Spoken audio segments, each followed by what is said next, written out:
என்ன doctor uncle கையில இவ்வளவு பெரிய ஊசி வச்சிருக்காரு? அம்மாக்கு உடம்பு சரியில்லையோ? இவ்வளவு பெரிய ஊசியா இருந்தது. குளிர்காலத்துல கூலிங் குடிக்காக சொன்னா கேட்டா தானே?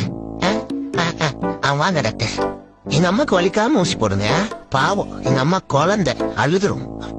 இருமா, உன் கண்ணீரை தொடக்க எதுவும் கட்சிஃப் இருக்குமா பாக்குறேன். ஒரு கருமும் இல்ல, ஒரு அட்டைப்பட்டி தான் இருக்கு. சே, ஊசிக்கலாம் பயப்படாத மம்மி, நான் ஆகுறேன். யாரும் அது? ஏய் பழக எந்த கேடு. ஓ, தலையை குழுதியா? அழகா பிறந்தாலே இதான் பிரச்சனை. எல்லாரும் கொஞ்சம் கொஞ்சம் என் கியூட்னஸ் கம்மியாரும் போல. விடுங்க ப்ரோ, எங்க அம்மாவுக்கு போய் ஆறுதல் சொல்லணும். மம்மி நீ ஒன்னும் கவலைப்படாத ப்ரோ, கையேறு ப்ரோ, டாக்டர் வந்து ஒரு கையிருக்கு சொல்லுங்க. ஐயோ, எங்க அம்மாவுக்கு ஊசினா பயம் உடியா, அதுக்கு போய் நான் ஆறுதல் சொல்லணும். வாங்க எனக்கு அந்த என்ன பிடிக்கிறீங்க? அப்பா ஐயோ, அடிக்குதே அடிக்குதே அடிக்குதே. நானும் ஒண்ணு நான் என்னைக்குமே கவலைப்பட மாட்டேன். பாத்தீங்களா, தேத்தா நிக்கிறேன்.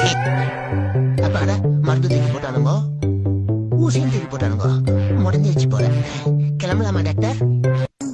என்ன மறுபடியும் கொஞ்சம் வரான்? ப்ரோ ஒடு ப்ரோ, வேணாம் டாக்டர், இன்னொரு ஊசியில அந்த உடம்பு தாங்காது டாக்டர். என்ன வலிக்கவே இல்ல மம்மி, நீ ஒன்னும் காலை விடாத, எனக்கு வலிக்கவே இல்ல. சூப்பரா ஊசி போட்டுருக்காரு டாக்டர். போலாமா வீட்டுக்கு? பாப்பலாம். என்ன பண்றீங்க? ஐயோ, இப்பதான் ஊசி போட போறீங்களா? அவ்வளவுதான் அசிங்கம். கெத்தா இருப்போம். ஐயோ வலிக்குதே. தாயாடி நீ வண்டியில குட்டி வரேன்னு சொல்லிட்டு குண்டியில குத்துவாங்க குட்டிய மம்மி. So chat.